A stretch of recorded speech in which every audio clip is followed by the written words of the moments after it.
Hey everybody, how y'all doing? It's Steve coming at you. Hope you're having a great day. Well, the adventures of Sleepy Joe continue. I didn't make this video earlier because the whole situation was really kind of pissing me off, and I wanted to make sure I got a little bit more info first and calm down a little bit before I made a video. But as I'm sure everyone has heard by now, Afghanistan has fallen to the Taliban because they decided to overrun it, and they didn't feel like waiting until September 11th for Joe's arbitrary date to have the country handed over to them, or for us to leave the country and him have some type of working relationship with the current government, which I'm sure was never the Taliban's plan. So they just decided to take it. And in the process of taking it, they took Kabul, they took the airport, main airport. There were civilians, hundreds and hundreds and hundreds of civilians rushing the airport to try and get out of there. There are people hanging on to the side of military aircraft that were trying to leave Kabul at that time, that ended up falling to their deaths because they were more afraid of the Taliban and what would happen to them once the Taliban took over, because you best believe they were looking for retribution for anyone that helped the Americans as they saw it once we left. And they fell to their deaths. They were more afraid of falling. They were less afraid of falling to their deaths than they were of the Taliban. They were more afraid of the Taliban. And so for days, while this whole thing is happening, by the way, Joe Biden is on vacation at Camp David, supposedly. And Jen Psaki, his redhead know-nothing press secretary, she's also on vacation. In fact, and Kamala Harris is nowhere to be found. In fact, everybody's on vacation. So it's literally asleep at the switch, really what was going on.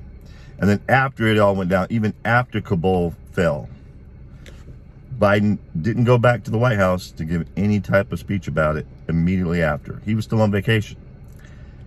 A couple of days later, he comes out and gives a speech in which he blames Trump, past president, said there was no way for us to stay there. We had to pull out. So he made the whole speech about we have to pull out, not that he made a disaster of how we did it. Now, Trump had a plan in place for us to leave in May to get the people out, get our equipment out, get the troops out, and then leave. And he had told the Taliban, I don't want no trouble from y'all between now and then. And supposedly that was the deal. Well, when Biden came in, I think simply because Orange Man bad, almost everything Trump had in place, Trump gave the man a layup on so many different issues. And simply because it was Trump, he couldn't be bothered to keep any of that stuff in place. We had to keep Stone Pipeline that was going to be getting rocking and rolling. We had a deal with Canada for oil, which was keeping the oil prices down.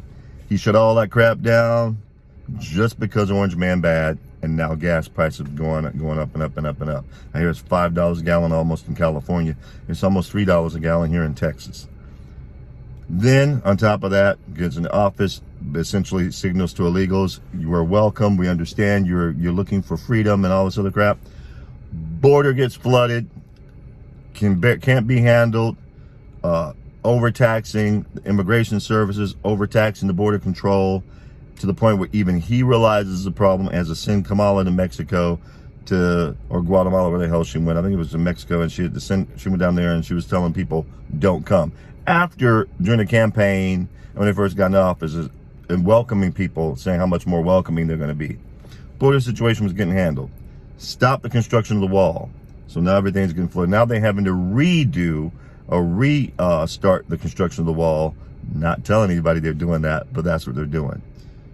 All this stuff Trump had set up for them. All they had to do was just keep status quo, and it had been good to go. They had no issues on these fronts.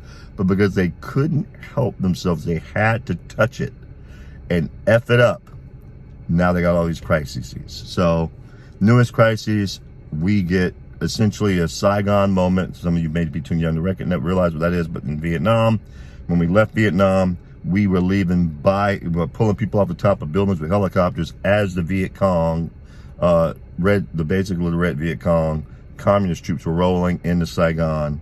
And there are images of our people holding on to helicopters to get out of there. Same type of images that took place in Kabul, off the top of the embassy and other buildings, of people trying to be dragged, get out of there by helicopter because the Taliban was rolling in. And they got pictures of the Taliban in the Capitol now, in the president's palace. They've already given press conferences, all this crap, because we have an incompetent in the White House. And everybody's scared to death to say anything. It's so bad. You know it's bad when the media, who has been sucking, you know what, Joe Biden's you know what, since he got into office, can't even defend him against this. Some of his biggest allies are saying, man, we can't ride with you on this one. You messed up bad. And they're trying to make it about, oh, well, we had to leave. No, Joe, nobody's saying we didn't have to leave. Everybody agrees that we had to leave. Trump was saying that we had to leave when he was in office. It was the way we did it, and you messed that up, Joe. And so now I put a post out on my Facebook page today, and it's amazing to me how quiet all the Biden, pro-Biden, Trump-hating, orange man bad, we got to get Biden in there, folks, how quiet they are now. Y'all are funny. And I had a few people still trying, well, this was going to happen no matter what, and this is Trump's fault. I said, you know what?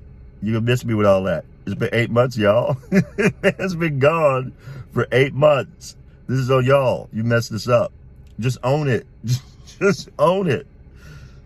I'm telling you, it is disgusting what these people who have absolutely no idea what they're doing are doing to our country. This is what happens when you insert someone, and y'all know what I'm saying, into an office who doesn't belong to be there, who shouldn't even legitimately be there, and who didn't have any qualifications to be there.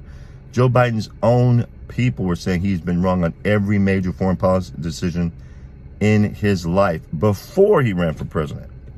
And he's wrong on all these now. The man's a disaster. But he's a disaster we have to live with it for at least 3 more years. So in the meantime, I really hope some things change in 2022 and in 2024. Let's hope we can ride this out till then. Y'all tell me what you think. You may agree, oh no, Steve, see, Trump set him up and all this stuff. You have to understand, if you believe that, that means Trump felt like and knew he was going to lose, so he set up the processes for this to blow up in Biden's face. That makes no sense. But okay, you may still believe that. Awesome. You may agree. If you do, give me a thumbs up, like, hit that notification bell so you get notifications about my videos. And if you're not friends with me on Facebook, please do friend me. And when you do, send me a private Facebook message to let me know that you know me through my YouTube channel, through the videos. Please do that, because I get friend requests, and sometimes they're just bogus spammer requests. Please let me know if you've tried to friend me and I haven't friended you back. Sometimes it takes me a while to get to it. But if you try to do that, at least let me know. Send me a private message and say, hey, I've been watching your YouTube videos, and I'll go ahead and friend you at that point. At any rate, I hope y'all have a fantastic day. I look forward to talking to you again soon. I'm going to keep following this story because we're in it, man. We are in trouble. We are in trouble with these fools we got running the country right now. We just got to hold on for 3 more years and get this thing over with. And with that, guys, I hope y'all having a great day. Y'all take care.